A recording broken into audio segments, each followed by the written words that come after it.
मौत कैसी लगती है? डर लगता है?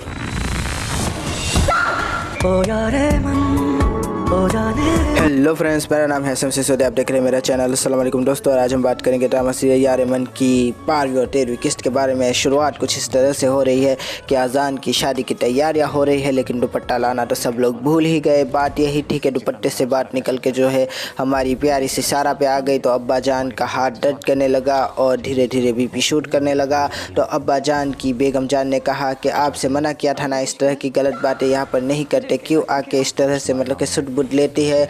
लेकिन हमारी प्यारी सी भाभी जान कहती हुई कि नहीं नहीं, मैं तो बस ऐसे ही बात कर रही थी, मैंने थोड़ी मैं मालूम था कि इनकी तबीयत ख़राब हो जाएगी। बात वही है कि अजान फिर उन्हें लेकर गया, वापस लेकर भी आ गया और कहा कि कुछ टेस्ट करवाने हैं, बीपी थोड़ा शूट कर जाता है, थोड़ा ध्यान रखा करे, एप्पल वेप्पल खिलाया करे। लेकिन दूसरी तरफ हमारी प्यारी सी भाभी जान टेंशन में आ गई, कहने लगी कि टेस्ट किस बात के, जब सब कुछ ठीक है तो टेस्ट किस बात के। लेकिन अब्बा जान कहते हुए कि कोई बात नहीं है, खामखा की टेस्ट लेती हो और खामखा की स्ट्रेस भी लेती हो। दूसरी तरफ अजान से पूछती हुई अकेले में कि बताओ कोई ऐसी वैसी बात तो नहीं है। तो हमारा अजान कहता हुआ कि कोई ऐसी वैसी बात होगी तो मैं आपसे क्यों छुपाऊंगा। तभी हमारी भाभी जान कहती हुई कि अरे यार ज्वेलर के पास भी जाना है। तो अजान कहता हुआ कि मैं चला जाता हूँ, कोई बड़ी बात नहीं है इसमें।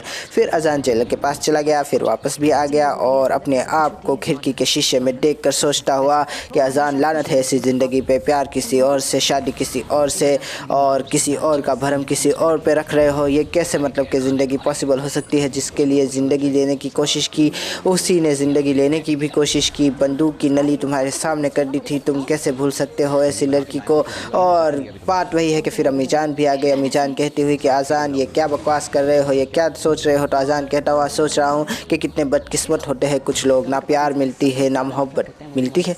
चले आगे बढ़ जाते। बात वही है कि फिर माँ जान कहती हुई कि ऐसे मत सोचा करो, अच्छा सोचा करो, खुशकिस्मती की बातें किया करो। लेकिन अजान कहता हुआ जब ज़िंदगी में ही बदकिस्मती लिख दी गई हो तो खुशकिस्मती की बातें करके क्या फ़ायदा। आए हाय हाय, अजान भी वहाँ से चला गया। उसके बाद आगे बात करते हैं हमारी प्यारी सी सना और सूफियान के बारे में। सूफियान बेचारा अकेला ही मेहनत करता है, फाइल्स तैयार करता है, चाहे वो सेल्स की हो, चाहे वो फाइनेंस की हो, चाहे वो एग्जीक्यूटिव डिपार्टमेंट की हो, हर डिपार्टमेंट की फ़ाइल बेचारा खुद ही तैयार कर रहा है। ऐसे में मम्मी का फ़ोन आ गया। मम्मी उसे टटकाती हुई कहती हुई कि तुम्हें शर्म नहीं आती, तुम्हारे भाई की शादी हो, तुम वहाँ पर काम कर रहे हो। लेकिन सुफियान कहता हुआ कि काम तो करना पड़ेगा ना, ज़िंदगी जीनी है तो कुछ करना पड़ेगा, दुनिया में अगर आए हैं तो जीना ही पड़ेगा। आए हाय हाय। लेकिन उतने में हमारे भाईजान आ गए और भाईजान ने कहा किससे बात करो। तो सुफियान ने कहा मैं अपने दोस्त से बात कराऊँ। लेकिन भाईजान कहते हुए कि ये कैसी बकवास की है सुफियान, अपने दुश्मन जैसे भाई के साथ तुम इस तरह से झूठ बोलोगे, खालाजान का फ़ोन है, बोलते क्यों नहीं हो मुझे। तो सुफियान कहता हुआ कि वो बुलाती है, मगर हमारे भाईजान कहते हुए जाने का नहीं। तो हमारा सुफियान कहता है कि क्यों नहीं जाने का। तो हमारा प्यारा सा भाईजान कहता है अरे इतने सारे काम करने, अभी तो गिनवाया कि फाइनेंस है, सेल्स है, एग्जीक्यूटिव डिपार्टमेंट की फाइल्स तैयार करनी है, जल्द से जल्द तैयार करो, घर नहीं जाना है आज। और बस वहाँ से चले गए। लेकिन सुफियान तो सुफियान है, थोड़ा सा मतलब कि बिजी शेड्यूल में से अपने घर वालों के लिए टाइम निकाल के दुपट्टा वहाँ पर लेकर जाता हुआ और देकर वापस आता हुआ।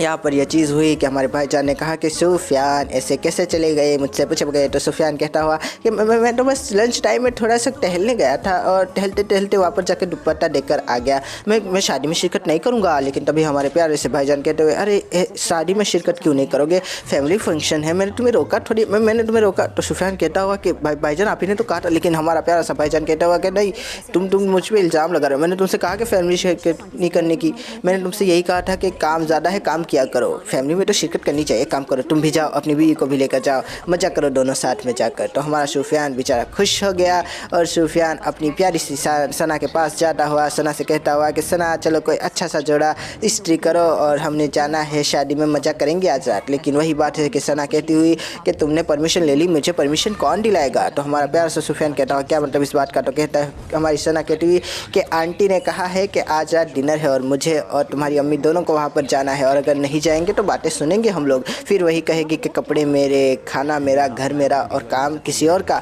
तो हमारा सुफियान कहता हुआ कि ये बात पहले बतानी चाहिए थी ना। तो हमारी प्यारी सी सना कहती हुई एक काम करो, तुम जाके परमिशन ले लो, जाओ जाओ जाओ ना, एक दुपट्टा ही तो पहनना है, एक सूट ही तो पहनना है, इस्त्री करके पहन लूँगी, जाओ जाओ जाओ, बस हो गई। और बेचारा सुफियान टेंशन में आता हुआ कहता हुआ कि यार ऐसे मत करो, ऐसे तो मत क्या करो, और बेचारी सना उसके मज़े लेते हुए। मज़ा आता है अगर इस तरह का कपल हो तो दुनिया में कितनी ही ज़्यादा मुश्किलें क्यों ना आए, ज़िंदगी हंसी खुशी ही निकल जाती है। और अगर हमारे साहब जैसा कपल हो तो ज़िंदगी में कितनी खुशियाँ क्यों ना आए, गुजरती ही नहीं है। अब बात करते हैं हमारे साहब जी की मोहब्बत की। तो वही बात है कि गले पड़ने की कोशिश अलीना की, लेकिन साहब जी कहते हुए कि मुझे ना तुम पसंद हो, ना तुम्हारी बातें, ना तुम्हारी कंपनी। तो बेचारी अलीना का इतना सा मुंह कलाया और कहती हुई कि शादी तो मैं तुमसे कट के रहूँगी, वेट एंड वॉच। और चली गई उसकी बीवी से मिलने, बीवी से बात की तो बीवी को कहती हुई कि ये क्या हो गया इसके टेस्ट को, हर चीज़ तुम्हारी जैसी थर्ड क्लास है। लेकिन हमारी प्यारी सी बीवी कहती हुई कि ऐसे कैसे, मैं तो जब आई थी सब कुछ ऐसे ही था। लेकिन वही बात है कि हमारी प्यारी सी अलीना कहती हुई, अलीना कहती हुई कि अभी तो मैं तुम्हें देख लूँगी। लेकिन हमारी प्यारी सी सारा कहती हुई कि जब देखना हो तब आ जाना और अभी जाओ यहाँ से। और वो वहाँ से चली जाती है।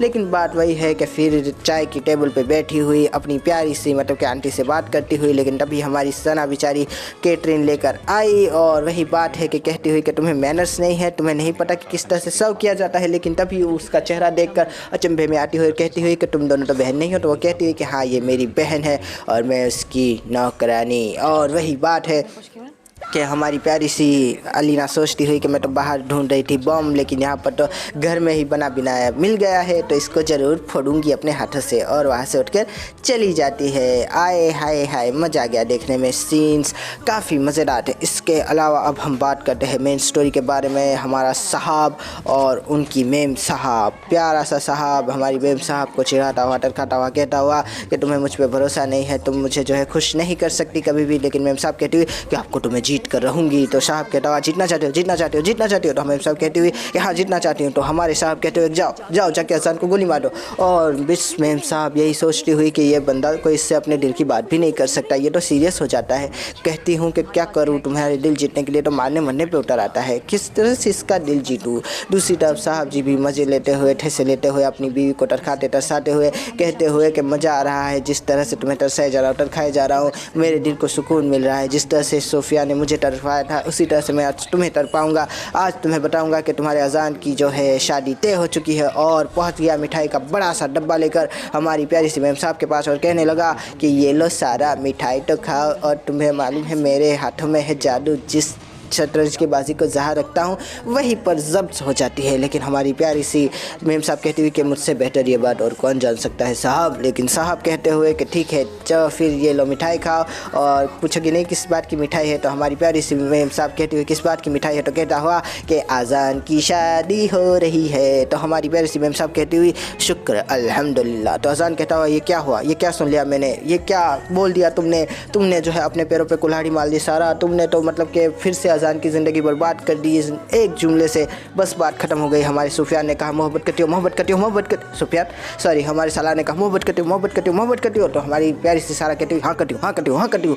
तो हमारा सुफियान का सॉरी हमारा साला कहता हुआ ये लो फ़ोन करो, फ़ोन करो, फ़ोन करो। तो हमारी प्यारी सी सारा कहती हुई किसको करो, किसको करो, किसको करो। तो हमारा प्यारा सा सालार कहता हुआ अजान को करो और उसका रिश्ता तोड़वा दो, बस बात ख़त्म हो गई। और अजान का रिश्ता तोड़वा दिया हमारी सारा ने। आई हाय हाय बेचारा अजान। दूसरी तरफ अब हम बात करते हैं 13वीं किस्त की। तो वही बात थी कि 13वीं किस्त का टीज़र पड़ा तो मैंने सोचा कि क्या हो गया, अजान का एक्सीडेंट हो गया। दूसरी तरफ हमारी प्यारी सी सना सारा को बलाबटी करती हुई कि मैं दुनिया को चिक चिक के बताऊँ कि तुम मेरी बहन नहीं हो, तुम एक खुदगर्ज और लालची इंसान हो। दूसरी तरफ हमारा सालार जो है मज़े लेता हुआ इस सारी सिचुएशन के अंदर। तो सारा कहती हुई कि आपको शर्म नहीं आती, आपने मुझे अपनी माँ के सामने लालची और बेहिस इंसान घोषित करवा दिया है, बना दिया है। सब लोग मुझे गलत समझते हैं, सब लोग मुझे लालची और खुदगर्ज समझते हैं। लेकिन तभी हमारा सालार कहता तो इसमें गलत क्या है, मेरे पैसे का रोब देकर तो बैठी हुई हो, वरना कब की मुझे छोड़ के चली जाती। हाय हाय हाय कितना बुरा इंसान है, कितना बैड मैनर्स है इसके अंदर। और अब मैं देखता हूँ कि क्या होने वाला है अगली किस्त में। साहब जी काफ़ी ज़्यादा मज़ेदार, काफ़ी ज़्यादा एंटरटेन करते हुए, मज़ा आता है देखने में इस तरह के ड्रामास। और बात करेंगे तो बात क्या ही करेंगे दोस्तों, खुदा हाफिज़, अपना ध्यान रखेगा, फिर मिलेंगे, थैंक यू।